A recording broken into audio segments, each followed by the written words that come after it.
Well, Whoopi's mad. Many on the left are arguing that Jeff Sessions is morally unfit to serve as Attorney General. Among them, our next guest, columnist Jonathan Allen of Roll Call. Jonathan, thanks a lot for joining us tonight. My pleasure. So you wrote a column about Sessions before today's announcement, but recently. And I got to say, it's one of the most unfair things I think I've ever read. Okay. I mean, well, it's almost like a pure download from the DNC website. You say, among many other things, Sessions is a favorite of Stormfront, the white nationalist web community founded by former Klansman Don Black.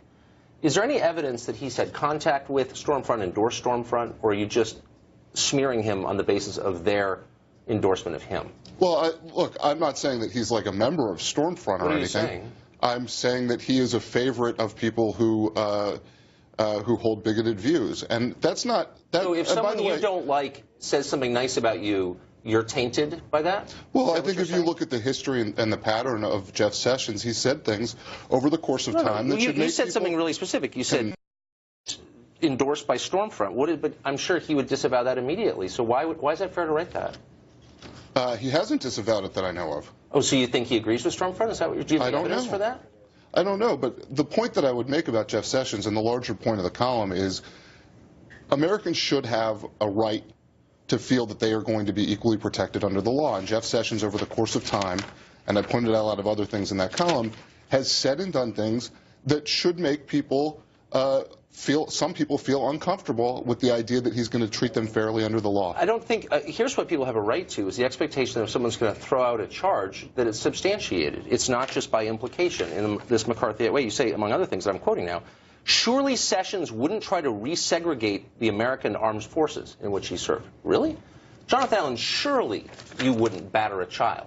What does that mean? Nobody suggested you're right, I wouldn't. No, but nobody suggested he would resegregate the armed forces. Well, Jeff Sessions has been opposed to the Voting Rights Act in the past. Opposed? Is that the same as resegregating the American armed forces? Well, I mean, that's a really appalling thing to say about somebody. Wait a second. It's not that far of a cry for some people. But has that suggestion ever come up? That's specific. We're talking about the Attorney General of the United States. No, we're talking about your column. We're talking about the Attorney General. You suggested that that was even a possibility he would resegregate the U.S. Armed Forces, and I'm asking where. I said he wouldn't. Oh, well, you wouldn't beat your wife. But however, you're attacking him. However, but not directly. However, there are the Armed Forces of the United States is one of the institutions that is most racially diverse, most ethnically diverse in our country, right? Right. Lots of people of all sorts of backgrounds in the United States Armed Services. First integrated by Harry Truman way back when. All of those people who are not white people would have to have faith, and the reason that came up is we're talking about a potential defense secretary appointment for him at some point.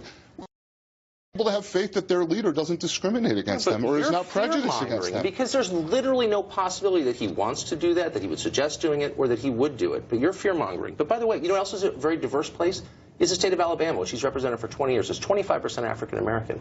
Can you name, in the 20 years he has served, 19 as senator, a single instance where he has mistreated someone on the basis of his race?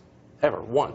Well, senators don't typically walk around mistreating their citizens. You're calling the guy a racist, so why don't you throw some examples? Well, so I'll give you an example of something that I think should worry people if they believe in the equal protection of the law. Right. When he talks about immigration, right? He's a big anti-immigration guy, wants to crack down on immigration. When President Obama said he was going to put 2,000 minors, undocumented minors in Alabama, you mean here illegally? Children. Yes, here illegally, children. Okay. In the state of Alabama, Jeff Sessions' response was, we're going to have to treat them and feed them and let them go. Okay. So I'm missing your point. Was the state not on the hook for feeding and clothing those kids? He was complaining about the idea that that the state of Alabama was going to have to feed and clothe children. Okay, but do you think so that makes him that's racist? such an awful? I mean, that's your example of his racism? Are you being serious? First of all, I don't think I called him racist. You called him racist like 9 times in the column. I mean, it's no, but if we're going to use the word, and I'm asking you, what's the example of his racism? And you don't have one. Wait, now wait a second. Well, if you want to go back, no, what you asked me was what's recent. Yeah, so in 1986, he's been a U.S. senator. 1986, he's been overwhelmingly re-elected for 20 years, and I'm asking of one instance where he's been racist. You don't have one. Are you saying you downloaded some talking points from the DNC? Well, first of all, I wrote that column before Sessions was nominated. I mean, this is just a totally hack job here. You asked me for instances of him doing racist things. Yeah. Oh, well, now wait a second. You asked me for recent exammples, and Well, your 20 argument years is hardly your argument is that you could serve in the Senate for 20 years, and just because you served in the Senate for 20 years to the Senate, you're not racist. My argument that is at odds with American history. My sir. argument is that before you call someone racist and suggest that he has ties to, you do repeatedly, and suggest that he has ties to Stormfront and might resegregate the armed forces, you might have some facts. I have some facts. You don't. In 1986, he called the NAACP un-American. Really? Because I'm sorry, that was during his hearing. He had done it previously. I think the NAACP is a totally discredited group. Does that make me a racist? I mean, let's get back to reality a little bit. You also say this. You're not alone in saying this. He is, quote, beyond the ideological fringe. That's true. Really? Because I actually looked up some of his views, which I'm very familiar with. Yeah. What percentage of Americans do you think believe we need to reduce the amount of immigration into this country? I think a lot of Americans. Oh, a majority. Did you know that? I think a lot of Americans believe that. So you realize that immigration from Mexico right now is actually going the other way? I realize that has nothing to do with the question I asked you. You said he is on the ideological fringe, and my point is the fringe is far outside the mainstream. And by definition, that view is at the very center of the country. It's the opposite of the fringe. That's one view that he holds that's in the mainstream. So why don't you, since we're on TV Live, give me an example of an opinion he has that is on the ideological fringe. He wants to ban same-sex marriage. That's on the ideological fringe. Is that true? Well, from your argument about a majority of Americans supporting reduced immigration, I thought that you a majority of Americans also support same-sex marriage. The majority of U.S. states held referenda on that exact subject, and it passed.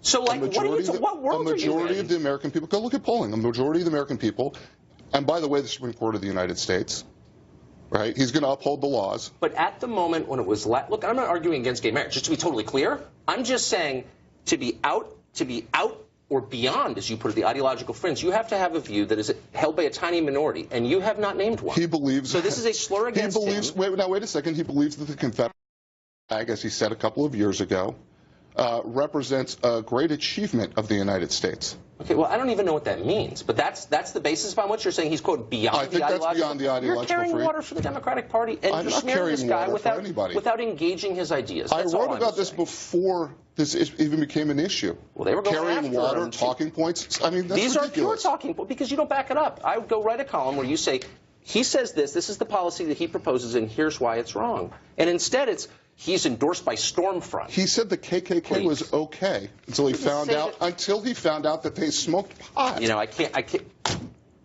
He actually said that. Really think, he acknowledged that in a hearing, in a congressional hearing. That Jeff Sessions is pro-KKK. Is that what you're saying? No, what I'm saying is... what are you saying? What I'm saying is he said that he thought they were okay. So what he said was, I told a joke about marijuana that was a bad joke. He never said I'm for the KKK. And, well, I mean, if that's your standard... That's his standard. I'm asking you a really simple question. Do you think he's for the KKK or not? I don't know. Well, you don't know. I don't know. Then why are you suggesting he is? All I said is what he said. Look, I'm just saying, look, engage the guy on the facts. Jonathan Allen, thanks for joining us. Thanks, Tyler. I appreciate it. All right.